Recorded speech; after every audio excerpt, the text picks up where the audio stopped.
Awesome, awesome. Okay, so Got it. hi everybody. Again, my name is Ramon Gill. This is the Comic Arts Workshop. We meet once a month. Sometimes we have guest speakers. Sometimes we do events, and that's free. But we also have a paid membership where people can receive lessons and other content and special opportunities that arise.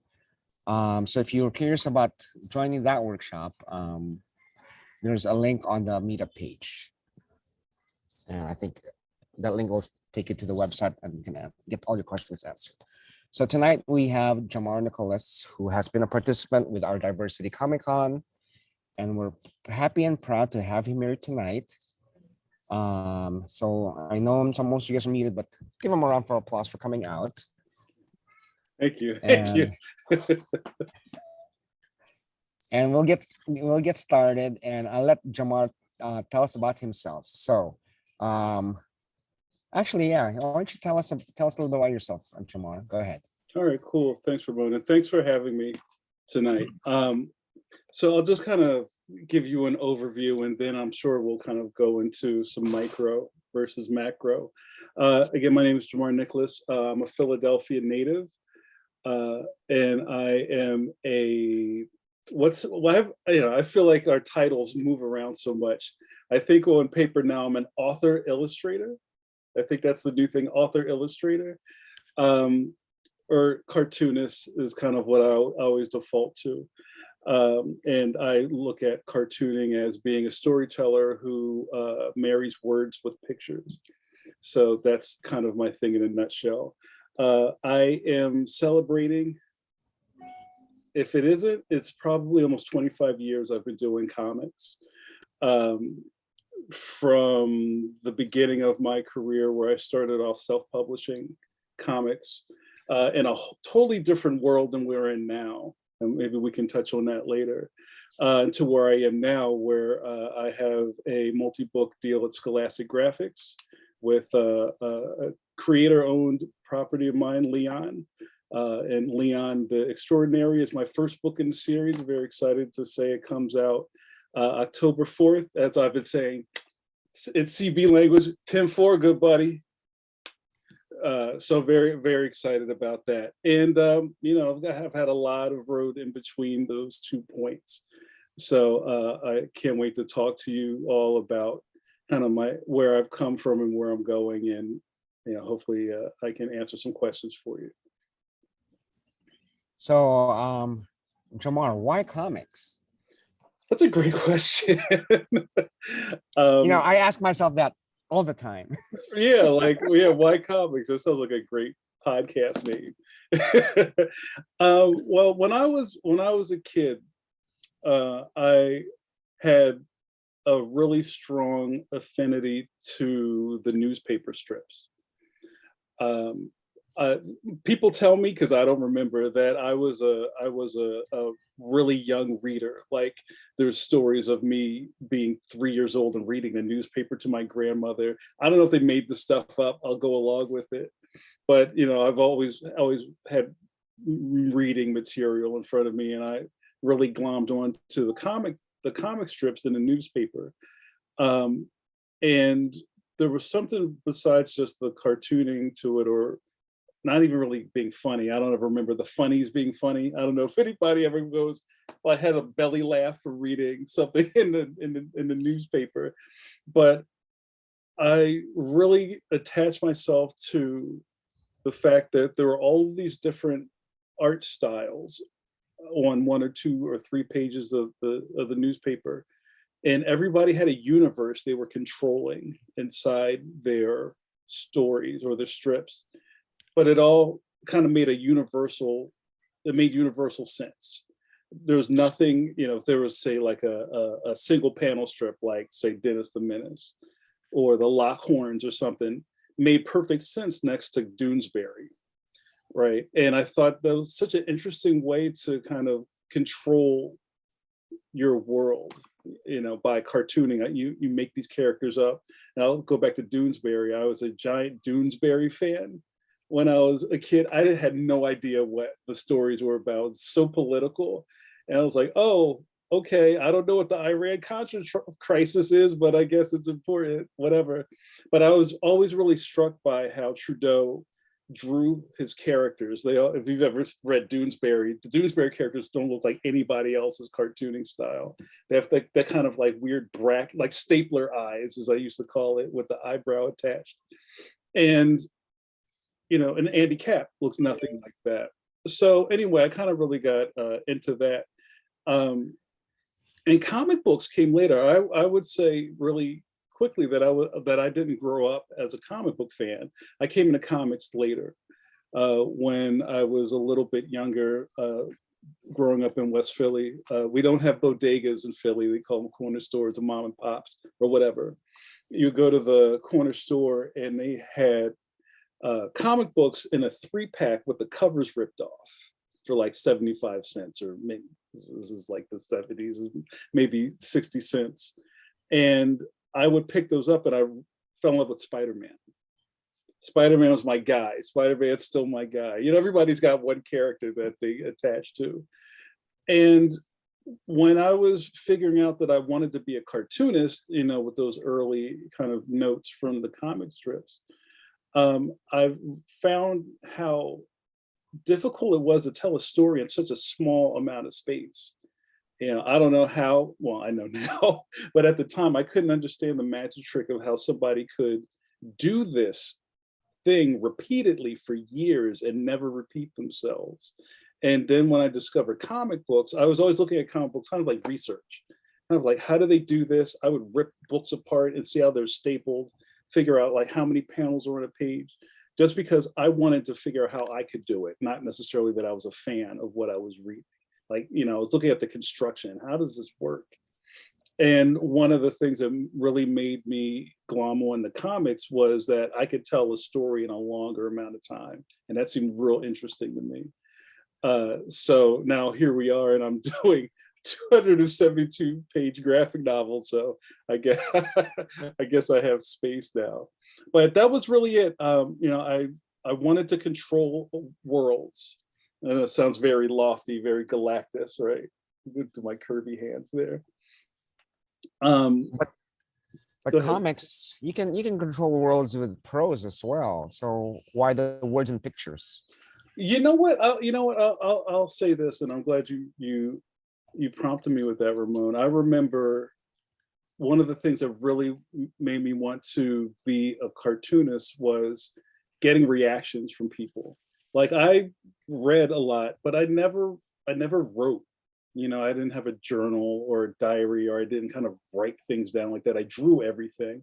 I guess you would call that now being a visual learner, right? Or a visual artist. I mean, that's not really how that works, but you know what I'm saying? Like, rather than typing something out or writing something longhand, I would sketch it out or do thumbnails or do little kind of stick figure storyboards to make sense in my head. But when I got into school, I was a little bit of a class clown, and I would like to draw my friends in whatever scenarios. There was a point where I'm still into video games, and I would draw my friends as like the covers of video games, like Super Carlos World, you know, and he'd be like jumping, he's got a gap in his tooth. And just kind of getting those reactions from people like, oh, yo, that looks just like him, or like, yo, draw me, or that kind of really personal, visceral response I got from something that I did, that I handed someone and they reacted to, was really, really strong to me. And I think that has a lot to do with why, I don't know, I always want to know, what did you think? Did you read it? What did you think? Did you like it? What did you think? And, you know, I don't feel like I would get that same kind of response with, say, writing a poem, you know, or standing out in front of people and, you know, reciting a piece of prose that I wrote. I think it's like a different visual reaction and stuff. I hope that makes sense. You made me think about that. I hadn't thought about that in a long time, but that component of getting a reaction from people is still really strong to me. You know, like some books that I've had in the past, people have come up to me and said, "Oh, Jamar, I read Fist Stick Knife Gun and I cried at the end." I was like, yes. Yeah. You know, as I asked as I ask that question, I'm wondering about myself, why comics? And I realized part of the reason, I mean, there are lots of reasons, but part of the reason is because I prefer hanging out with comic book creators more than like hanging out with just writers. I think comic book creators are more fun than plain writers. So, Oh, well, I mean, you may be onto something there. I love that the community of people I've surrounded myself with over the past 30 years, because I've been trying to do comics longer than I've been doing comics. They're all very kind of like very goal driven, yeah. very kind of, everybody kind of flies their own flag, but we all speak the same language, which I think is really, really interesting. I feel that, and maybe there are other disciplines and other activities and other pursuits that are similar, but I feel like if I meet somebody who's trying to make comics, he's my brother. Hmm. You know, I feel Yeah. that when I go Yeah. to cons, and I think that's the appeal of comic cons is because it's one big, like party with people from your tribe. Yeah. Yeah. Even though we don't make money at a comic con sometimes, Yeah. we Yeah. still Yeah. go because we get to see our friends and things like that. It's very social and very affirming experience to be with people who have Mhm. similar goals or similar interests. Yeah, that's very true. Oh, if I could tell a story real quick, Yes, um, please. because I'm jumping around in the timeline. I hope that's okay. That's Uh, fine. um, I was thinking about kind of like the world we have now versus the world I came from. Growing up in Philly, apparently there were comic book stores in town that I never knew that was a thing. Because we are of the age where we grew up without the internet wasn't around when we were young. It came later, and the only way you found out that things existed is if someone told you, right? Or you Right. had a friend who went to Chinatown and they have the store, they sell like ninja stars. Like, what? Where? Give me the address. Everything was kind of like a mystery to discover, or or a riddle to solve. And I didn't know there were comic book stores until I was in high school. It was like, why would I know that? Why would I go through the phone book, the yellow pages, and find these things? I just didn't know they existed. So I had never gone to a comic book convention because I didn't know that was a thing either. And it makes me sound really naive, but it was just kind of the world I came from. And I remember the first comic book convention I went to was at the Philadelphia Civic Center in 1994. That's not too long ago if you think about it. And I knew enough from going to art school and all that kind of stuff, kind of like how to do it. Like I brought my portfolio and I was going to get portfolio reviews or kind of to see how this world works.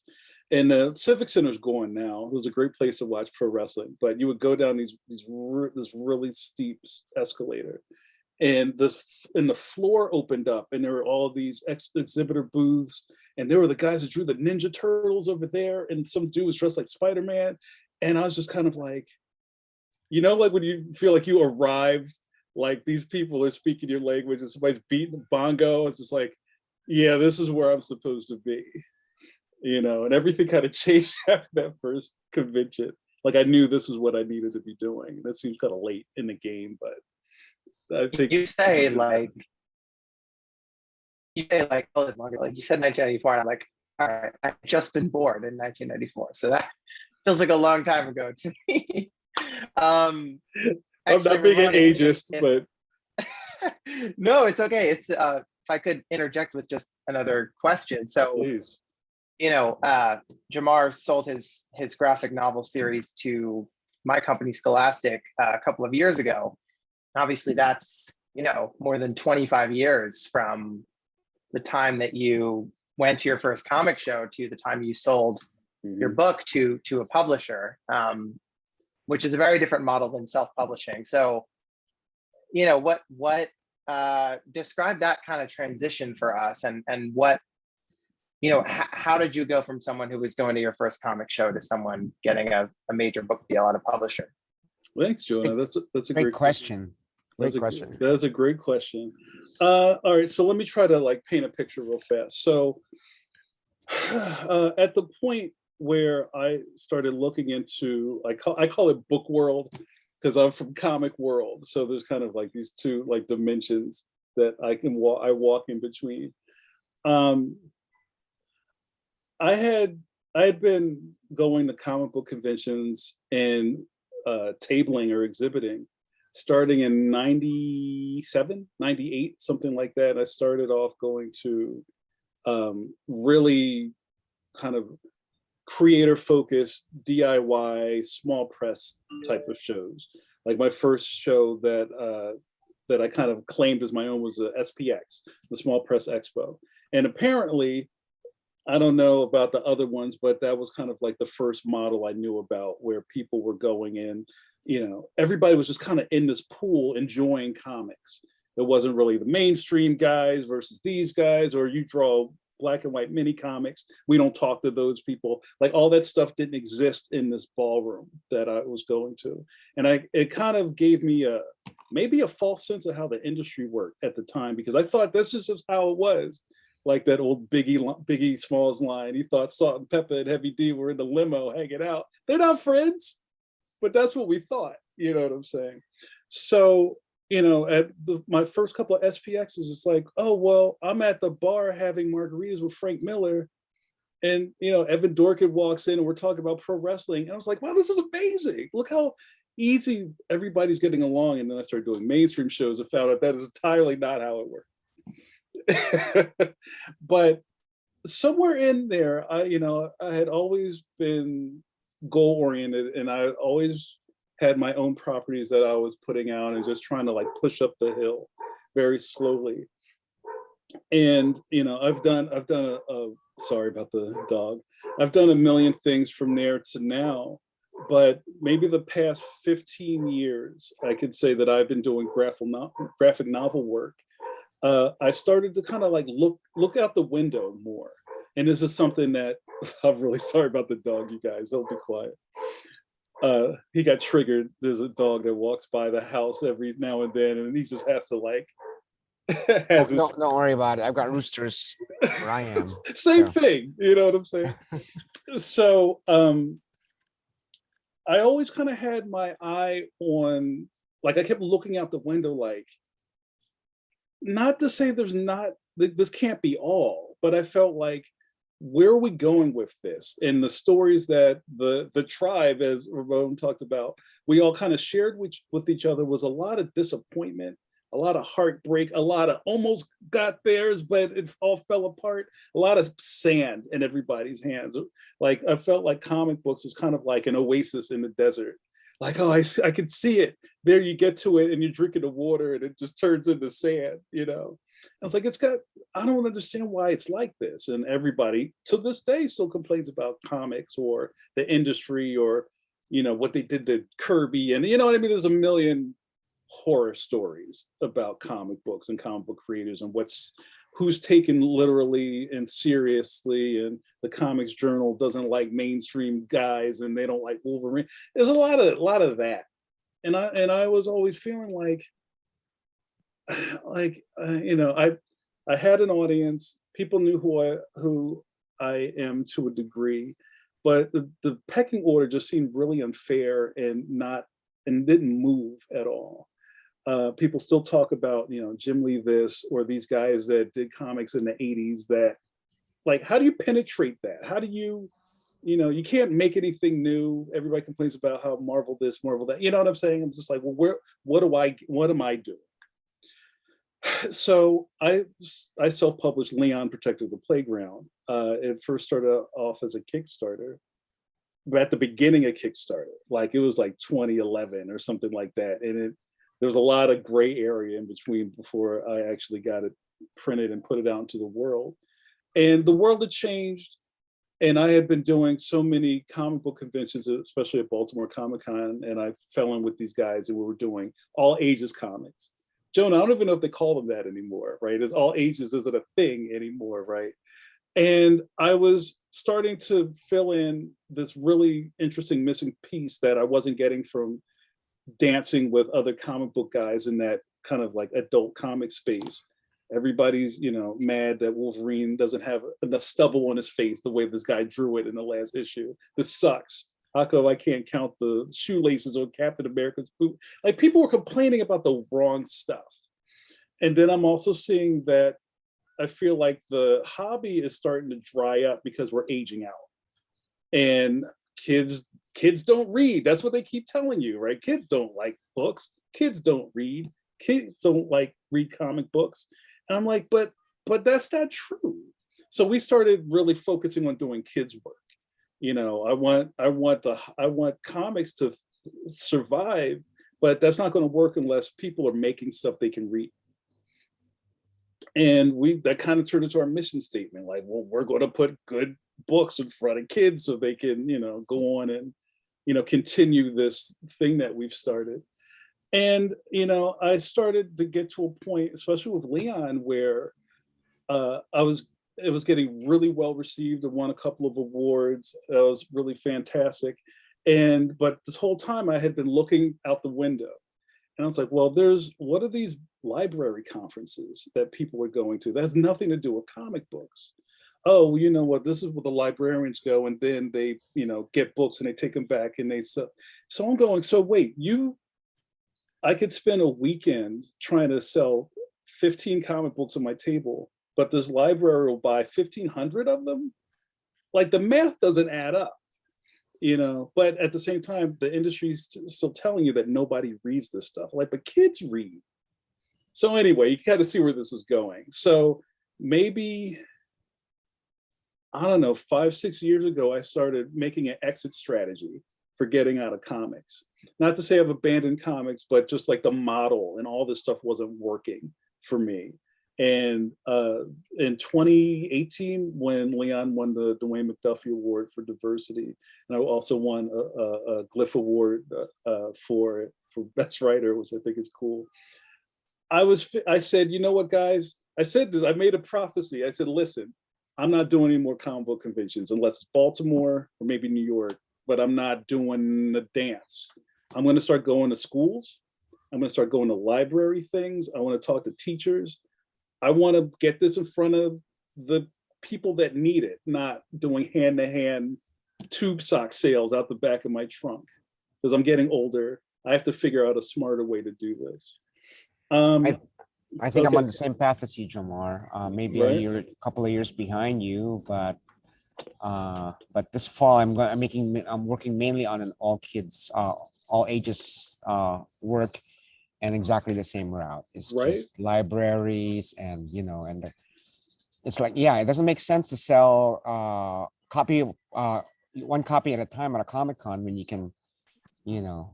So, Right. I'm sorry. No, no, no. This I'm is just like, so right. It's relating to what you're saying. and you So, know, and don't get me wrong, like, I'm not poo-pooing comics because I'm from that world, right? That's my deal. You know, but I just think that there are things that maybe didn't exist the way they do now, where, you know, we can get respect, or we can get our voice out into a mhm. broader audience. And that's really where Book World came in. You know, so I had been, like I said, been trying to lay this ground for a while. I got a literary agent maybe 10 years ago, and I had been kind of like slowly picking at this, learning, well, how does this work? How does this work? I don't think people would really believe this, but I'm a giant student. Like, I'm always trying to just figure out why things are the way they are over here, but not over there. And like, oh, how do I fit into this thing? And I believe that I had pitched, we had pitched Leon Protected the Playground, and you know, we did the whole round with publishers. There was a lot of no, well, and what I found out, you guys, which I found was interesting, is that a lot of people knew who I was. And coming from indie world, that's, if you ever talk to a lot of indie creators, they're shocked when you know who they are and they didn't tell you first. You know, and some of the publishers were like, oh, right, yeah, we love Jamar's stuff. Maybe just this one isn't. If Jamar has anything else, we'd love to look at it. And that was even more shocking than him saying no. Was like, oh, well, they know who I am. Because, sorry, my questions answering is taking so long, Jonah.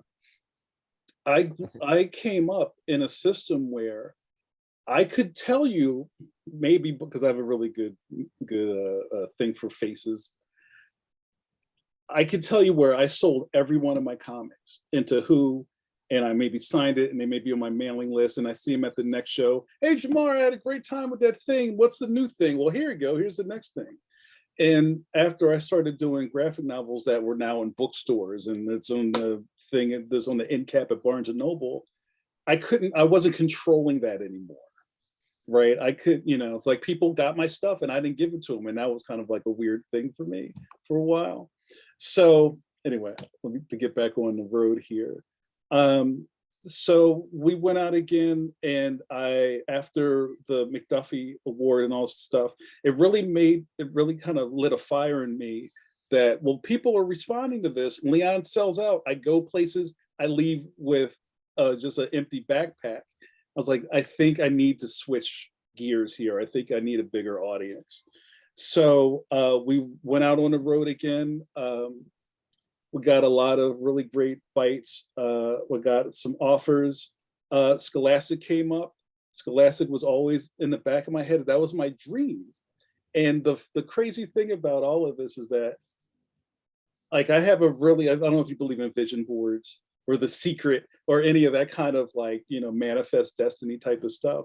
But like, somehow I knew that I was going to wind up at Scholastic. I don't know how, but it all works out. And I think that's fantastic. So sorry for the long story, but I feel like a lot of this was not right place, right time, but I did the groundwork, and I feel like I knew enough of what I was doing and the direction I was going, and I knew the answers to questions that I'm sure anybody would ask. Well, what is this, and what do you expect us to do with it? Like, I know exactly what I'm doing, and I want kids to get this book. The biggest thing to me is that I can get this book in kids' hands. That's all. Well, there's other things, but that was the biggest thing to me. And like, who better than Scholastic to help that happen? So there you go. Sorry for the long answer, but I hope I answered your question. A long answer is best for something like that, actually. Yeah. Let me piggyback a little bit on John's question. Sure. How did you end up at Scholastic? What was it? What was the process? Was it the process, or how did you make that connection with Scholastic? Okay, well, a giant part of that was, and this is funny thinking about it now, is that kind of I call it being on the road, being in comics and going to conventions and festivals and networking. I'm a giant networker. And when I deal with young people or anybody that's trying to get into the business, I ask them, are they networking? Do you know how to walk into a room and talk to people? Like, all those little granular things seem very unimportant when all you're worried about is drawing really dope pictures. Like, that's just one part of it. But the other part is, like, do people know who you are? And what's your presence when you come into a room and deal with people? I had been going to a lot of kids-centric comic book conventions and putting myself in a space where I'm kind of meeting people in this new world. And at the point where my agent kind of put this query out, and Scholastic was the first. This is wild to me. Scholastic was the first company to show interest. And there were several others right after that. And I wound up in a bidding auction for Leon. And ultimately I went with Scholastic. So it was, I have to put a lot of it on my literary agent. I think having an agent is a gigantic part of this, especially now. And to kind of go into this business and not have representation, you're looking at a real short career. And just to that, if I can just sidetrack myself for a second, Ramon. A graphic novel I did before the self-published Leon, I've been doing these things for a while, was a Fist, Stick, Knife, Gun, which was I adapted the memoirs of the educator Geoffrey Canada. And I had a take it or leave it deal with a publisher at the time. I didn't have any representation. This thing came up, my name came up, and this goes back to the networking thing.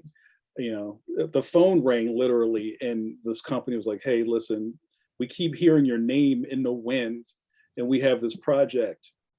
Do you think you could do it? And it was kind of like, and this is how much it is. This is your advance, or walk. There was no kind of like No negotiation. there was no negotiation. It was like either take it or leave it, because they knew right off the bat that I didn't have an agent. I think it was the first thing they asked. So, you have any representation? No. Okay, let's get started. And I don't want to paint a picture that that's how it works, but that's just kind of like, you have to know how to play the game if you're going to be on the board. You know what I'm saying? So this is an interesting little story, and Jonah, I don't think you've ever heard this one. So I did the book. I got paid peanuts. It was a lot of work. I did a lot of heavy lifting. And my editor at the time was a sweetheart. Right when I kind of turned in the final manuscript, she said to me, you know what? I want to let you in on something. I'm quitting the business. I'm going to go get a degree in book law. And I was just like, well, damn, did I get screwed that hard that this person quit the business? And she said, the last thing she said to me is like, Jamar, I have a piece of advice: get an agent, have a nice life. And she hung up the phone, and I never heard from her again. And that that kind of put me in that direction, like, I think I need representation. Well, it's all part of the journey, right? Yeah, Yeah. yeah. And and I would never kind of walk that back and go, oh man, if I had blah blah blah. Yeah. It kind of put me into a space where I am now, where I kind of know how this stuff works a lot more than I did when I was younger. So I don't know how these young people do it. They just seem to have it all figured out more than I did. I learned it in the streets. Jamar, I have two quick follow-up questions. I feel like people in this group are interested in really the minutia, exactly how this played out. So it sounds to me like, you were with this publisher, you didn't get a very good deal. Your editor said get an agent, and then at that point you went and got an agent. So how specifically did you get an agent at that point in your career? And then my second question would be, why did your agent decide, okay, now's the moment to start pitching Leon to publishers? How did the timing and the why of that play out? So kind of a two-part question there. I think probably there are some people here who are interested in that, though. Okay, cool. Yeah, thanks, Jonah. And I can try to be as specific and vague at the same time. After that happened, up until that point, and Jeff Canada his profile was really big at the time. He was in the Time 100. He was on American Express commercials. He was on Oprah. Like all of it, because there was this documentary, Waiting for Superman, that came out, if you remember that, and he had a big part of that. And I kept trying to figure out, like, I just made this book. Can't you just give it to, like, have Oprah put it under the seat so you could go look under your seat? You get a book. You get a book. That whole thing. And there were like so many little parts of this that I feel like it's like no one's connecting the dots here. And I felt like I didn't have a voice at all. Like you were just the guy that drew the stuff. Shut up and sit down. I'm just like, but what about this? And you could see the whole chalkboard, but nobody was looking at it except me. So just that part was making me feel like this can't be how it is. Is this how it is? Don't I have agency? Don't I matter? Don't I bleed? All of that stuff.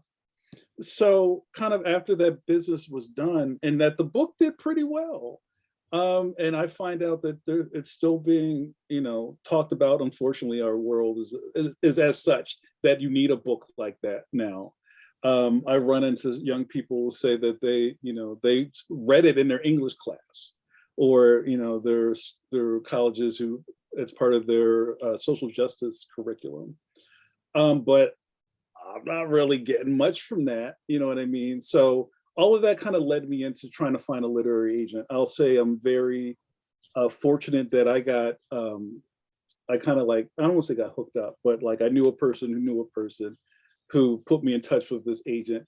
I know getting a literary agent is one of the hardest moves in this whole game of securing, because they just don't read your stuff, or you just like, what am I supposed to do to make this work? But and even when in my case it wasn't a slam dunk, I found out one of my friends had this agent, and I was like, oh, I'd love to meet him, and they're kind of like, I'll see. Like, even that's not, there's no slam dunks in this stuff. But we got together, and I went to their office, and I was very confident, as I am in my own weird way, of like, I know exactly what I want, and I know exactly what I'm willing to do to get it. And I've always been focused on I want kids to have the experience that I didn't have growing up trying to be a cartoonist. I can make good product that make kids grow. It's like, I don't want to make junk food. I want to make a nice steak and potato meal for a kid. And the agent and I kind of saw eye to eye on that, and I think he liked my energy and that I knew what I was talking about, and maybe that I wasn't 20. I don't know. I feel like, because that's something I've dealt with for a while. I thought, as I'm around in these new spaces where a lot of the authors are a lot younger than me, it's just kind of like, what door did you guys come from? I don't get it. But Through SCAD, that's the answer. No, is I'm it? kidding. But, no, I mean, like, art school is a pipeline for sure. That's very interesting, because I have opinions about comic book degrees, but I digress. So from there, even like I said, I've had my agent for almost 10 years, and I had just finished with Fist, Stick, Knife, Gun, and was feeling like, okay, well, I'm here. I have, these great blurbs in this book. It's in bookstores all over the place, and my name raised from that project, my profile raised. And now people were asking me to do things. There were a lot of things that just fell through the cracks. And I just felt like, okay, I feel like this is the direction I need to go in. Now, the whole Leon thing, a lot of it was just waiting on me. There was a lot of just being patient. And I have other properties that aren't Leon. Like, I'm not a one-trick pony. I've been doing stuff for 25 years. But I feel like Leon was maybe the right thing at the right time for the right group of people that needed it. And I feel like a lot of things just kind of lined up to make Leon accessible at the right time. I don't want to say it's luck. If you look at the market, there's not a lot of kids books with Black male superhero protagonist. Like, it's just not a thing. I think it's starting to turn that way, and I'm glad that Leon is on the forefront of a lot of those conversations. But I guess I'm saying that to let people know that this isn't like a gimmick that I came up with to get a book deal.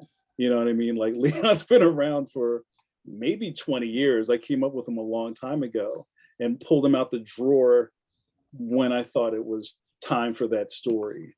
That's, I guess that's another part of it. I just wanted to add. I hope was that good enough? Should I expand on that? I mean, I guess if I can perhaps, I don't know, like, just state it in other words, and you can confirm or deny it. Yes, this vibes, no, but yes. My understanding is basically, like you were working on Leon for a long time, and Yes. then it was kind of a combination of you and your agent at the same time. And, this was a couple of years ago, and, it was a tumultuous moment in our country, to say the least. And, maybe both of you were kind of like, all right, now's the time to try to pitch this to bigger publishers, this idea you've had for so long, this character that was so well established in your mind that you put so much time and love and effort into. I mean, so it sounds to me like part of it was, okay, this is the right time, and part of it maybe was also you needed enough time to put together kind of a complete proposal to the point where you would have enough that publishers could have the information they needed to consider. Does that sound accurate to you? Yeah, it does. And yeah, thanks for kind of clearing that up, Jonah. And there were like I said, a lot of these roads kind of converged at the same time. Like, the McDuffie Award for diversity was just like like ping, that happened. And I was like, oh, wow, this is such an honor. And I know that's like the McDuffie thing is it's not like the Caldecott or something like that, but you know, in the world I came from and I'm still in, people were paying attention to that. And things started to like the things started to shift for me from that. So that's when I really started pushing. Even with my agent, I was like, well, look at this thing that just happened. I feel like what are we waiting for? If there's anything to wait for, like I don't feel like the iron's going to get any hotter than this. You know, so if I could, yeah, so just to kind of maybe explain that a little bit more than just like, oh yeah, I've got a black kid because the world's on fire outside. This would be perfect for this. But it all kind of like worked out in the end, if that makes sense. Thanks for that question, Jonah. I'd like to open it up to the rest of the attendees. If anybody has any questions for Jamar. Thank you. And if I have to, like, you know, babysit, I can do that too. I hear somebody's kid. I have a question, actually. Hi. Hi, I'm Greg. Sorry for coming a little late. I had some technical difficulties. You're good, Greg. But I was curious about, you know, because you talked about this separation between, you know, indie comics and mainstream comics, and you know, it's all kind of clicky, and maybe it doesn't really need to be. But I'm wondering specifically how you feel about the last few years, where the more mainstream publishers, specifically DC, have really amped up their kids and young adults offerings in not just graphic novels, but like specifically going for that bookstore space where you'd also find like Dogman and Raina and stuff like that. To be completely honest, I think they're trying to catch up to graphics. I really think that's what it is. I think, you know, everybody had paid little to no attention about the kids kind of the kids part of the pie, that all of a sudden they saw, you know, what Bone and Captain Underpants and Raina and all this stuff was going on, and they're like, oh shit. I really feel it's a knee-jerk reaction to what graphics has been doing, and I feel like everybody's been trying to play catch up. I heard a stat the other day that forget exactly when it was. It was recently, though, in the last couple of weeks, that Marvel had only one title in the top 1,000 on BookScan. Wow. So BookScan being, you know, it measures, I think, like 85 to 90% of books sales throughout the US, through all channels, online, retail, etc. And Marvel was like their best-selling title was way down there. And yeah, I agree with you, Jamar. I think the big two are trying, and you know, they've had a little success now and again, but for the most part, they are chasing the major book publishers for a share of that pie, because what they have done historically and what they continue to do, while it maybe takes up a large piece of our sort of imagination as comics fans, and perhaps has had a big influence on us as readers, you know, in terms of sales, it's not even in the same ballpark as some of these book publishers. Yeah. Which is ironic, because Marvel and DC decades ago primarily targeted children. Yep. Right. You know, and then all of a sudden, as we switched to the direct market, and the readers were growing up, and we weren't getting new readers because you couldn't get it at the corner store anymore. You know, they had, and the creators as well were making the content more and more mature. And the problem with that is, like you mentioned earlier, the audience is shrinking for those people who were reading comics, who have been reading comics for 20, 30 years, are aging out or dying off. And not every 8-year-old can get to the comic book shop, which is 3 miles away. Right. You know, as opposed to they can get to the 7-Eleven or the supermarket, but there are no more spinner racks. Right. So, Right. Yeah, I wrote about this in my column a number of months back, but you know, and a lot of people got mad at me for it, but you know, Mhm. the idea that like, oh, comics aren't just for kids anymore. When it comes to the superhero stuff, superhero comics being not for kids is now the rule, not the exception. Yeah. Mhm. And I think within the industry, especially within indie people, that's the thinking. But I think outside of that, I mean, most everybody who doesn't read comics probably still thinks superheroes are for kids or comics are for kids, you know. And one of the things that I think is a big problem, and going off the subject a little bit, is I see so many podcasts, I see so many blogs, I see so many things written about comic books, whether it's mainstream or indie or whatever. Mhm. But what I notice about all of them is the audience are other comic book readers. You don't see a lot of this. You don't see a lot of journalism about comic books aimed to get people who don't read comics to read comics. It's all about comic creators patting each other on the back about their comics, Yeah.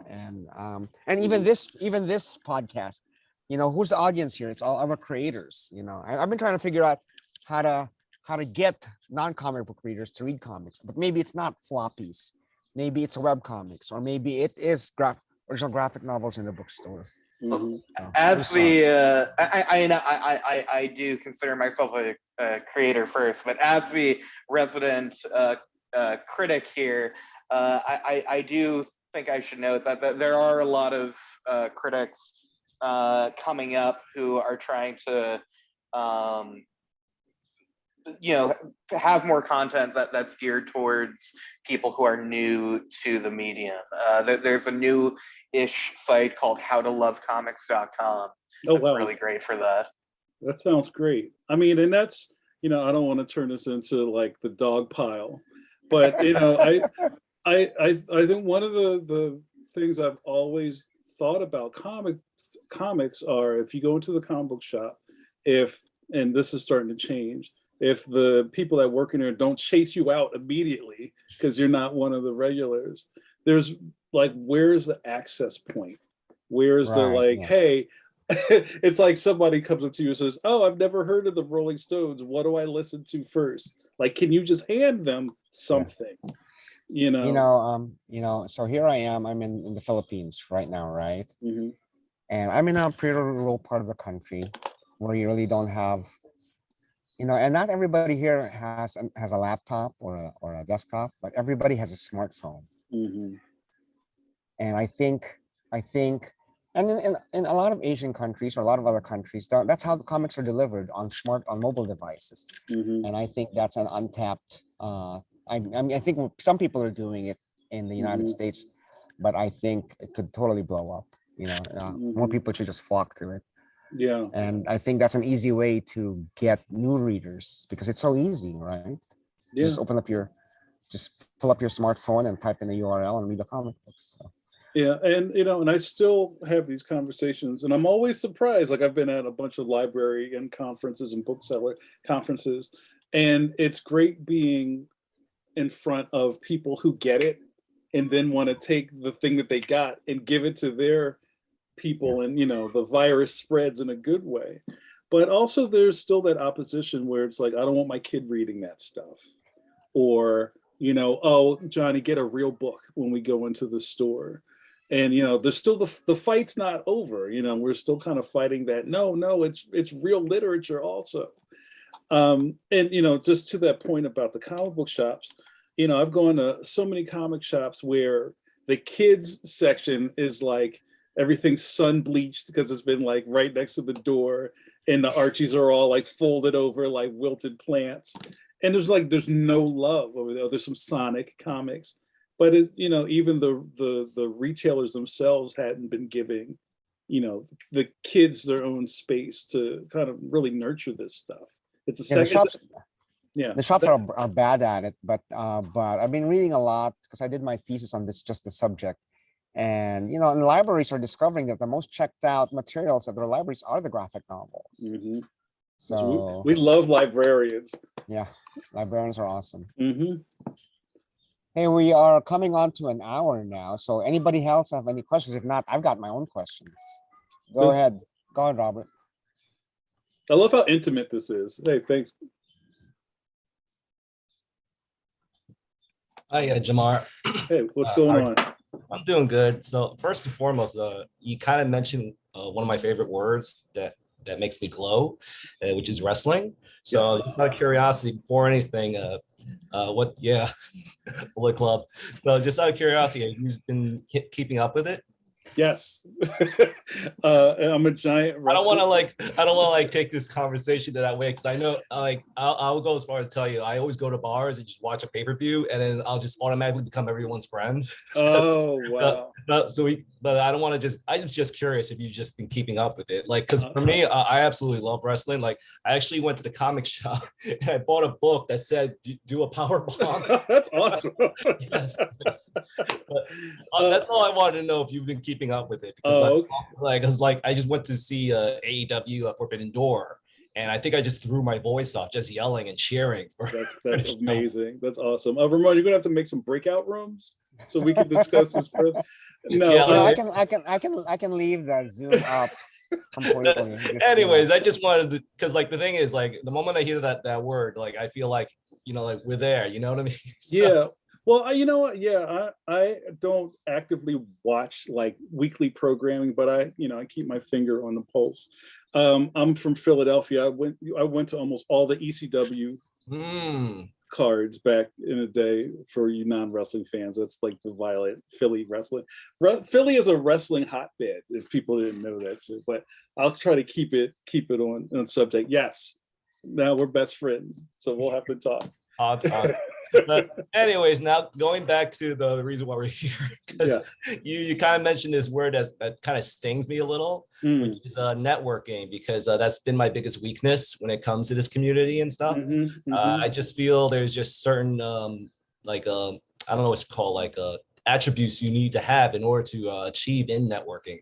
So with that said, for someone who has a weakness in networking, what is your suggestions to compensate for it? I mean, I know you're gonna say, oh, just like just do it. Like, no, I wouldn't say that, because like I understand that we all have like baseball card stats. Like if you flip our cards over, everybody's like, I can't change a tire, but I know War and Peace like the back of my hand. Everybody's got something. I would say there's ways to kind of like make that work for you. Like, say if you don't like going in person and talking to people you don't know, then maybe you don't do that. Maybe you have somebody else in your team that does that. For a long time, at a lot of comic book conventions, I may have somebody with me who's just out in the aisle to kind of bring people towards my space. I don't really have a problem talking with people, but it's just like different ways of figuring out how to get, probably email is a great thing, or Facebook groups or that kind of stuff. Like, so you don't actually have to do it in person. But I know a lot of people make giant communities out of Facebook groups. Do you belong to any Facebook groups or any type of like, comic book circles? Well, I do, but again, like I said, the whole networking concept is still not clicking with me when it comes to so. I mean, can I answer this too? Yeah, sure. I'll make 3 points. Yeah. Number one, the reason why I do this workshop is because I can't stand going to BarCon. Going to the bars and drinking afterwards. That's just something I can't do. Right. So I do these interviews with people. So that's how I network. How I believe. The second thing is something that I tell my students all the time. Networking is when you're networking, you're not looking for people who can help you. You're looking for people that you can help. And that changes the dynamic completely, because you're not doing it for yourself. You're doing it to help other people. And that gives you courage. That gives you motivation. You're out there to help other people, you're not out there to help yourself. And that's because what happens is you become the person that people trust, the person people go to, the person that people will say, hey, I can always count on Robert to help me find something or figure something out. And that I think is the best kind of networking, when you're out there to help other people. Ooh, I So, like that. I like that. and Yeah. Oh, you had another point, Ramon. I can't, yeah, but I can't remember what the third point was. I mean, I'm a fan of kind of like working to your strengths, and if you find some things that you're really, really dope at and things that you don't want anybody to know about, just kind of figure out a way to adjust your frequency so that it works for you. Again, like when you first said that, I thought, well, oh, maybe you don't like doing like face-to-face confrontations, you know what I mean? Or are you better on the phone? Or you know what I mean?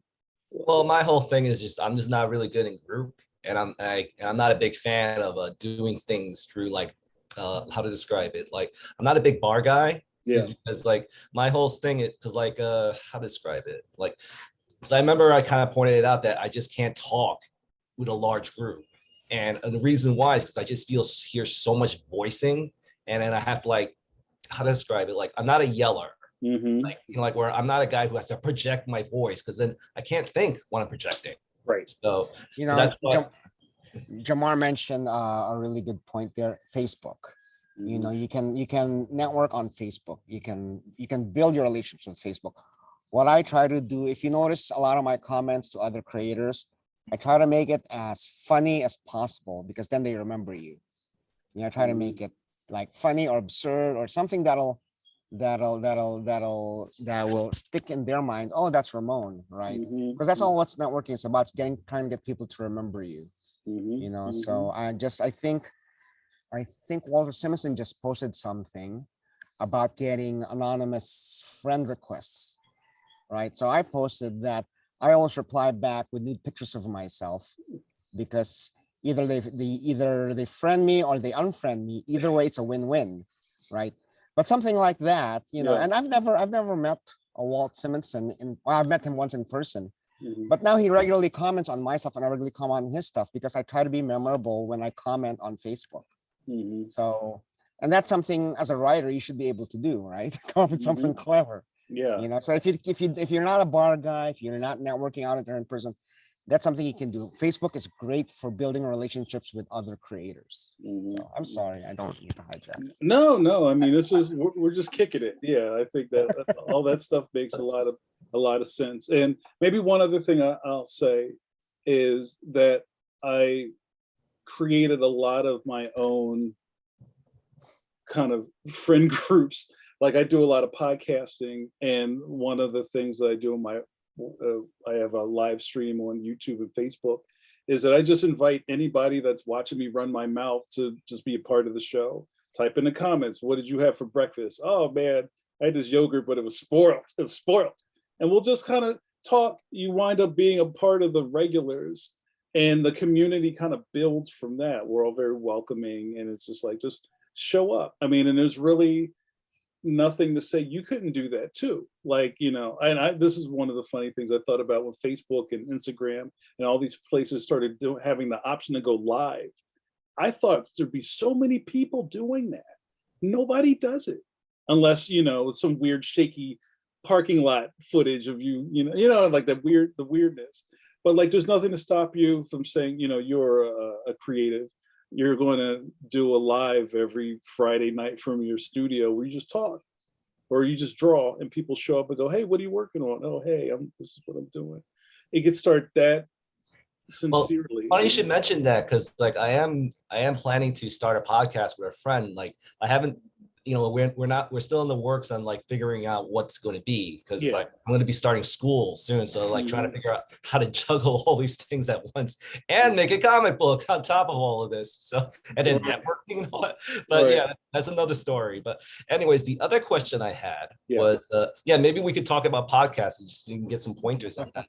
But the other thing I would say is just out of curiosity, what is your creative process? I mean, I assume based on what you're telling us that you said something you just it's like in all your pocket and stuff. But I'm just curious, like overall, like what's your creative process and when it comes to making these books?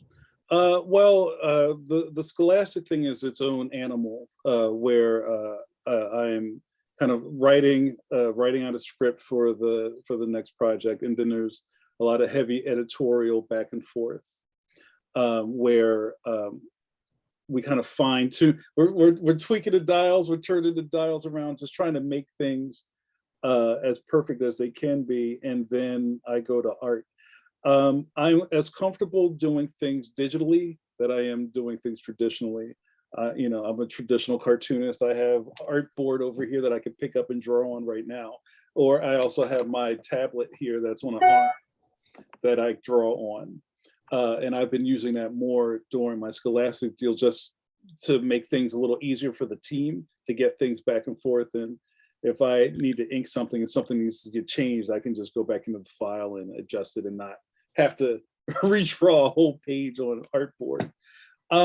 So, I mean, that's kind of it. I mean, I can go into more specifics if you're interested about like programs and things like that. But I tried to kind of like stay away from getting too heavy into like, oh, I use this version of Photoshop, and I do use Clip Studio Paint. I think if for any cartoonists in the room, Clip Studio Paint is probably the best app out there. I know a lot of people who are doing amazing work on an iPad and Procreate. I don't know how they do it.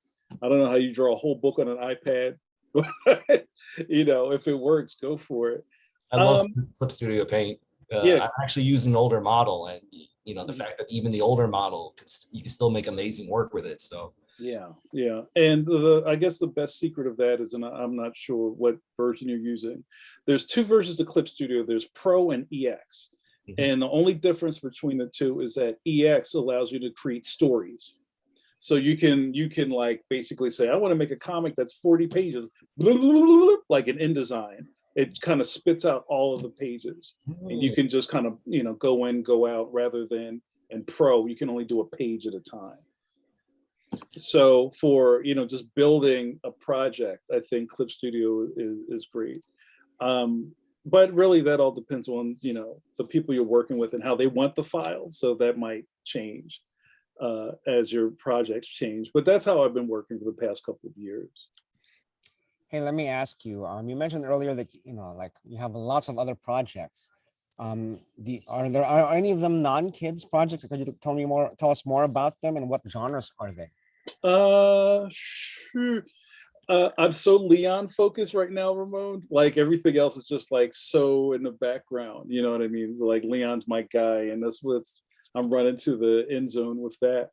But I always have some other things in my pocket. Like I have a memoir that's sitting in my pocket.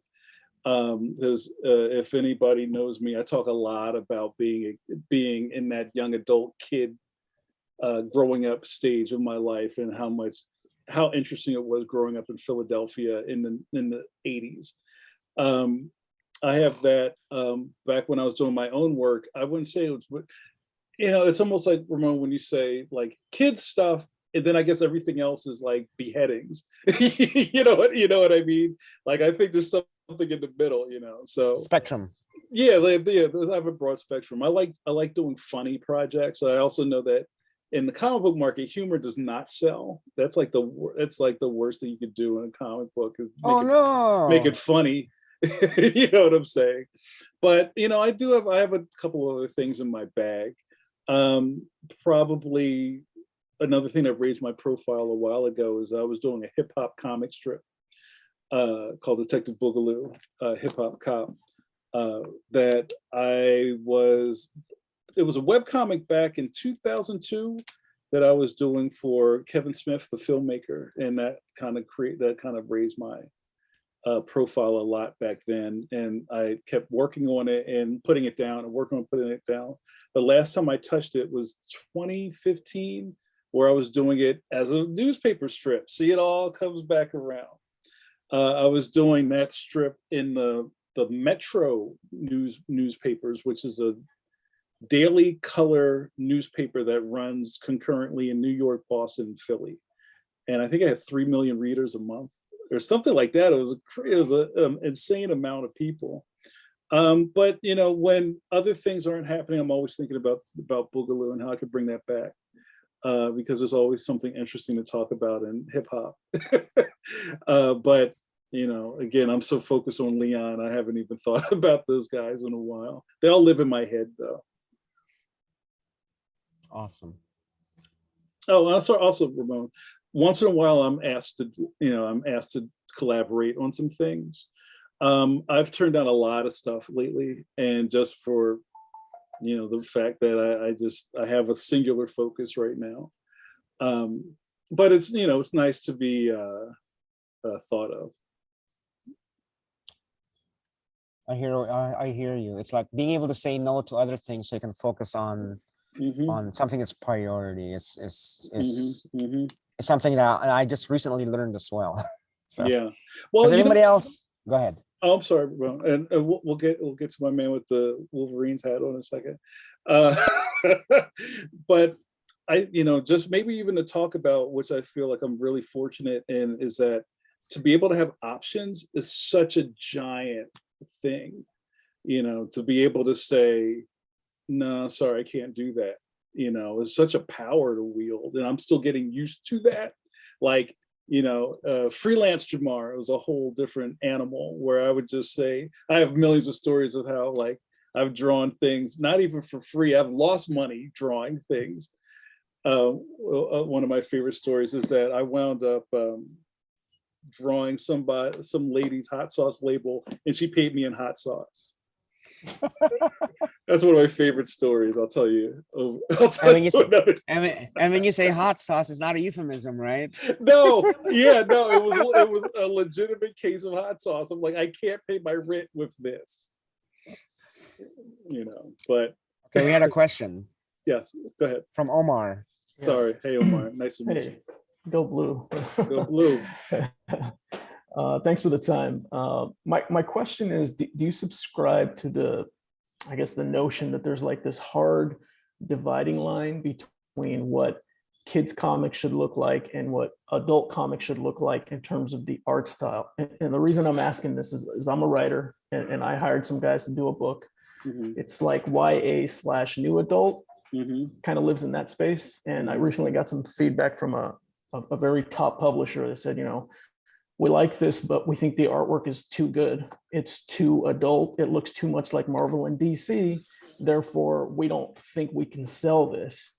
And that's tough to hear, because I've invested like 3 years of my life into this thing. But I just wanted to get your take on that, because does it have to look like Dogman in order for you to be able to sell it? Or there's got to be some kind of happy medium or gray zone in between there, right? As long as the story rings true and the characters ring true, I think the artwork should have a little bit of amorphous kind of ability to flex either way. Right. No, that's a great question. And I have more than, on one hand, I have comic book buddies who have been hitting their head against the book publishing wall and being frustrated when they're not getting in. Like, some buddies, and this isn't even like kind of like name dropping, but there are people who they're surprised that this door was harder to open than they thought. They're like, oh, I'm a big deal in comics. Let me just mosey in here and do some kids stuff. Right. But it's not that easy. It really isn't that easy. And I understand your frustrations, and I feel you, when I've had some buddies who have gotten that same rap from agents going, it has to be a system shock for somebody to say you draw too well. But I think I decoded that, as I know exactly what you're talking about. And I think it's not necessarily that you draw too well for a kids market. I think there is a comic book sensibility that doesn't necessarily translate the same in middle grade books or YA books. It's kind of like, well, if I can draw X-Men, I'll just draw X-Men with kids, and the kids will draw, but it's a different language. I wish I could explain it a little bit better than that, but it's just, I think, go ahead, Ramon, maybe you can help me land that plane. Because I've been observing this, I've been trying to figure things out as well. But if you go to any graphic novel kids graphic novel section or even just a graphic novel section, doesn't have to be a kids graphic novel section in a bookstore, in a Barnes and Noble or whatever, and you just look at the art styles over there, and there definitely is a style that I hate to say it, but people feel belong to the Marvel and DC and Dark Horse. and there's a style that belongs to the Scholastics and Mhm, the Random House. mhm. I don't think it's there's a hard dividing line. I think there's a spectrum, Yeah. Yeah. right? Yeah. I think The there's hard thing some. was the hard thing was this publisher was a comic book publisher, right? It wasn't a traditional book publisher, Okay. Scholastic, Random House. This was a group of people that's in the business of comics, and so I don't know. Yeah, I was having a hard time just with I that, think just you have. because I think you have two options. You can either change the style or hit other publishers. Oh, There's yeah, not yeah, just yeah. one publisher. Just Absolutely, keep going. no doubt. You hear no so doubt. many stories of people pitching to publishers, and it's the 20th one that bites, right? Mhm, mhm. So don't give up, man. Yeah, Yeah. yeah, yeah. And course. just one other thing to that, because I like I said, I feel your frustration on that. And I think there's also, and I don't want to be all like hippy dippy here, but I think there's maybe an invisible, I don't know, division when trying to reach kids. I think, I feel like I'm kind of like an emotional storyteller. Like I try to do a lot of things with the eyes and, character development, and like I lean real heavy on like what was that feeling like to be 11 years old. Like I live in that pocket a lot. And I'm not necessarily sure if that always is just how great I drew windows on the side of a building. And I don't think that's really what sells that.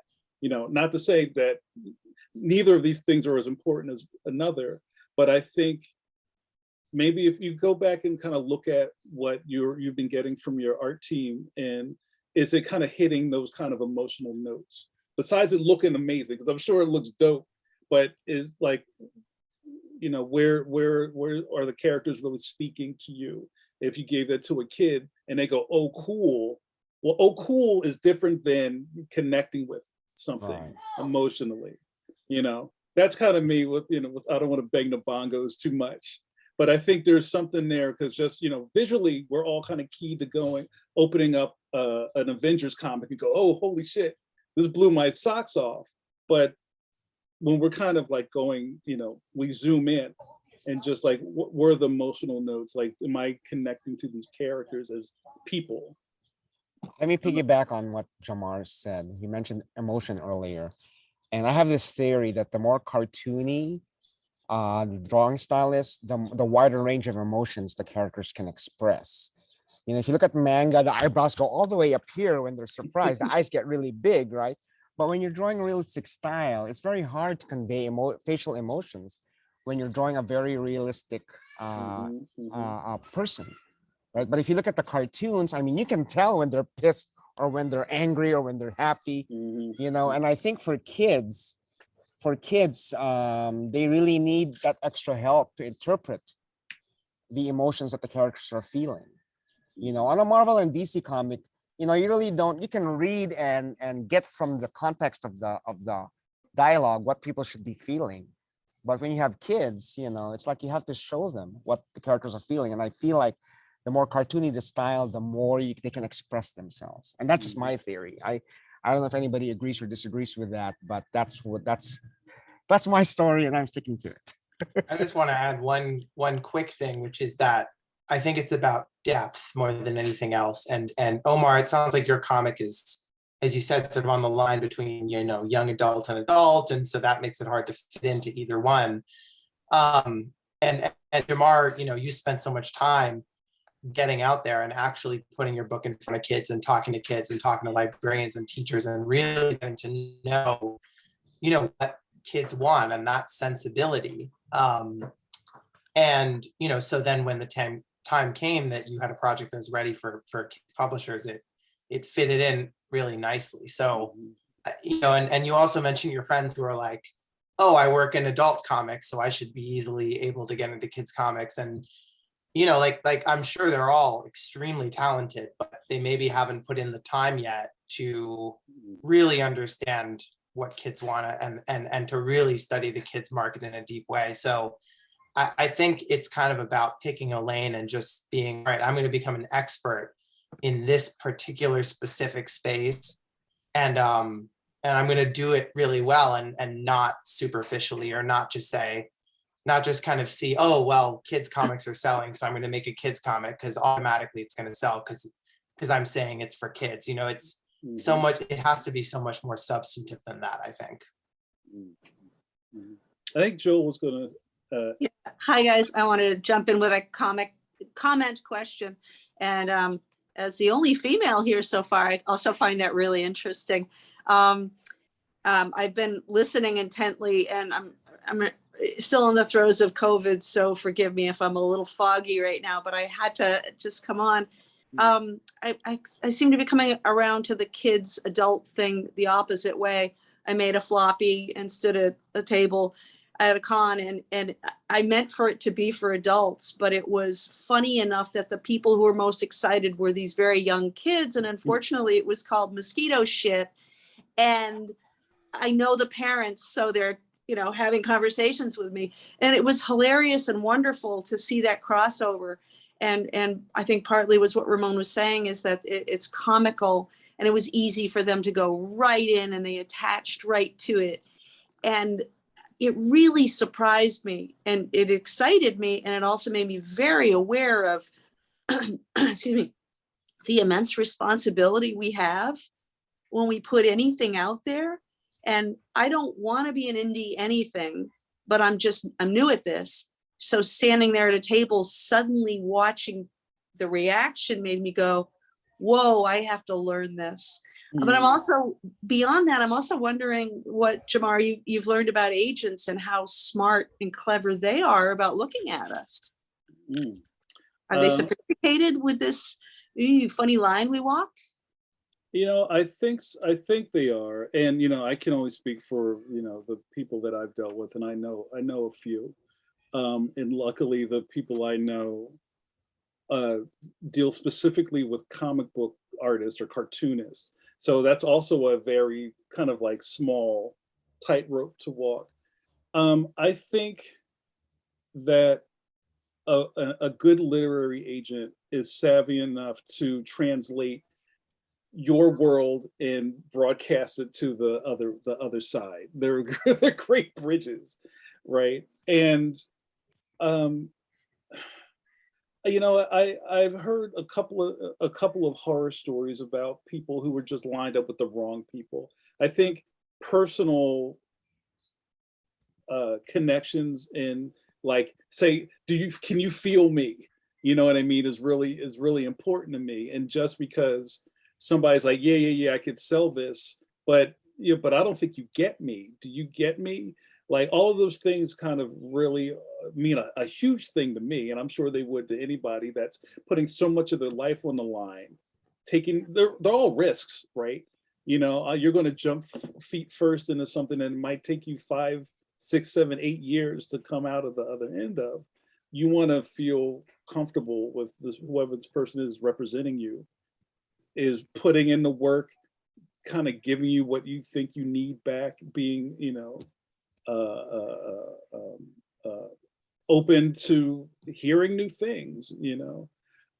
It's a bigger relationship than I think people really want to give it credit for, you know. So you'll hear things like this, oh, I love my agent. Like that's a real thing.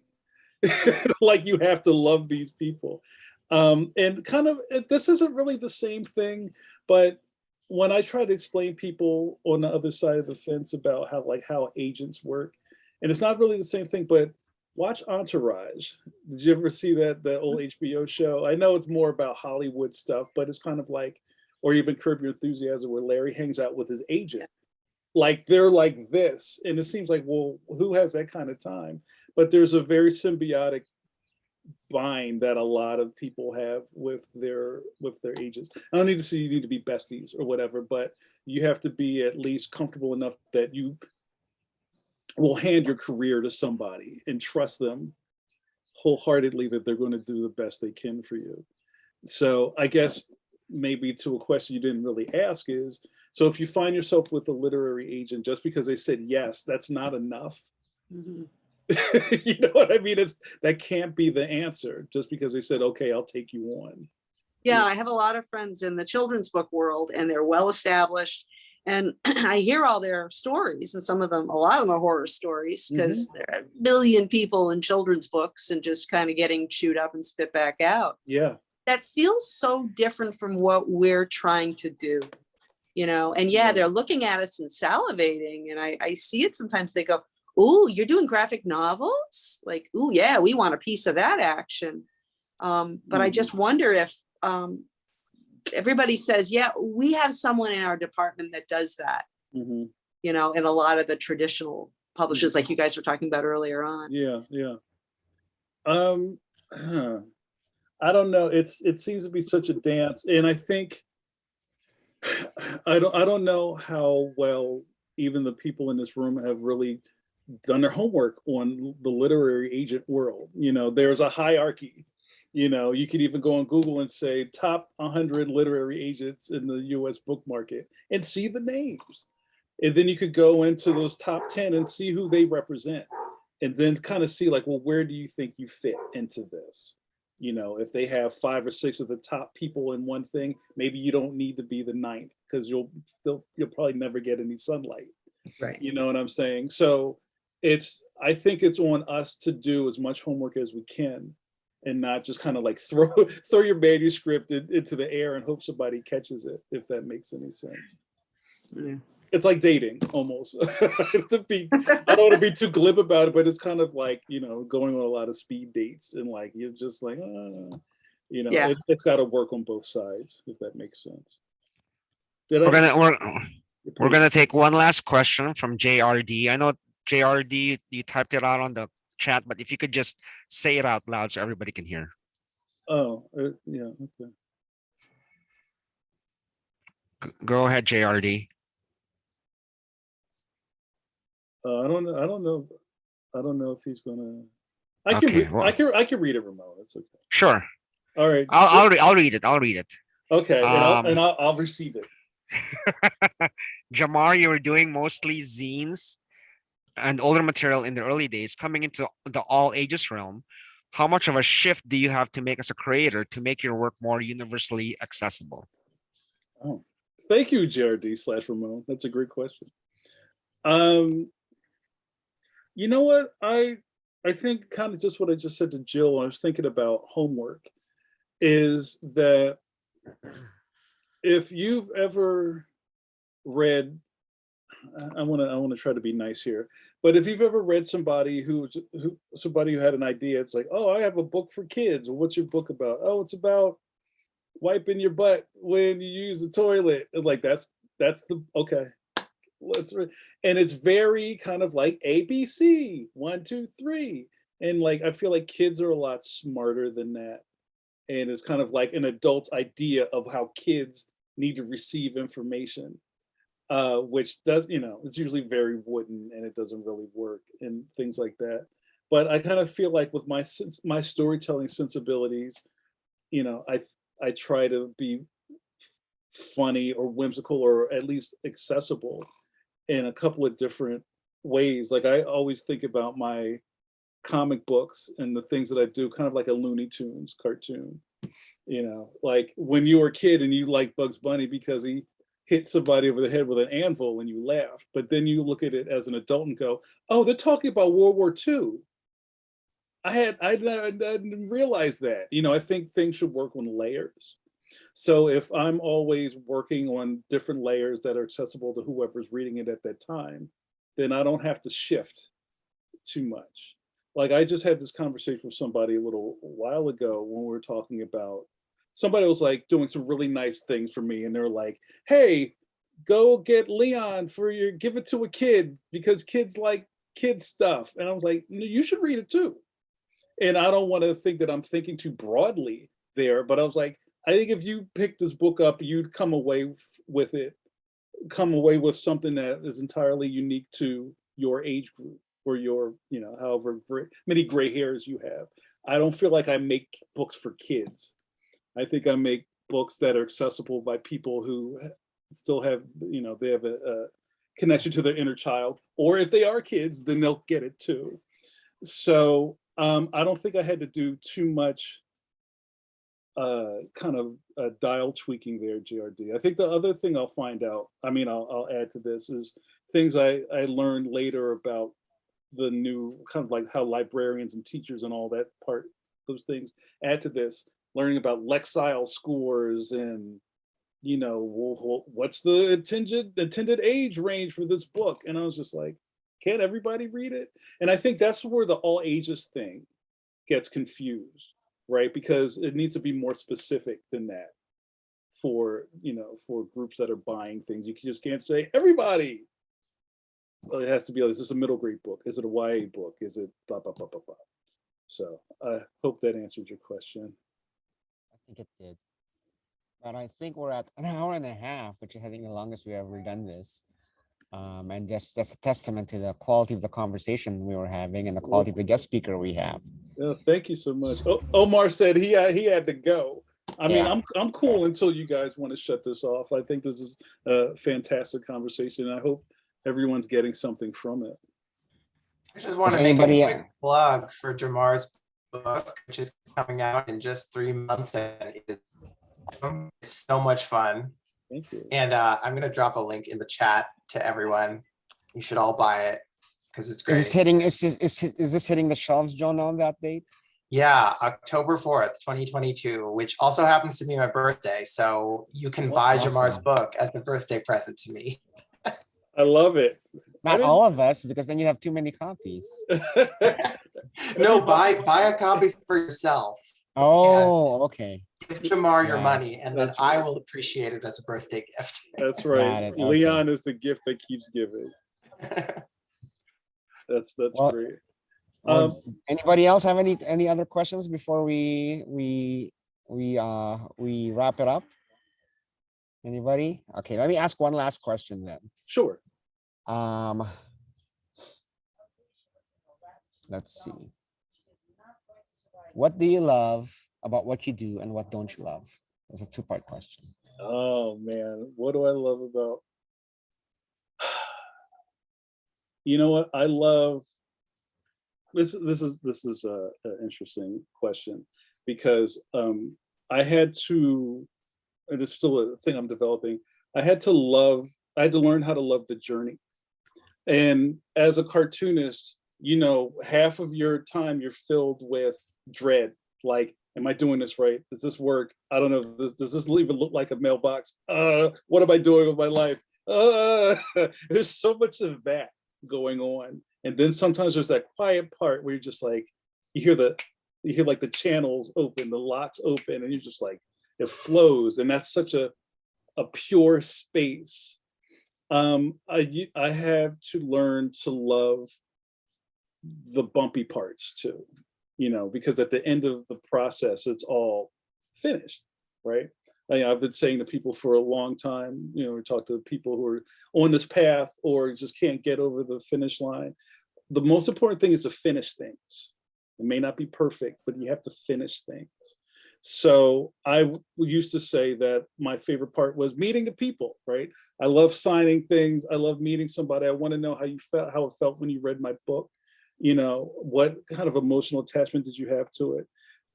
But now I really am learning to just love being in the space and creating. For the longest part of my life, I was always juggling a million things, trying to get to that sweet nougat, sweet center that seemed to always be right outside of my grasp. But, you know, like really recently, I quit my day job. And this is it. It's just like a pure runway in front of me. And it's so fantastic, I gotta tell you. You know, I work really hard for it, but like now I get to enjoy what it feels like just to do my one thing really well. So I'm very excited about that.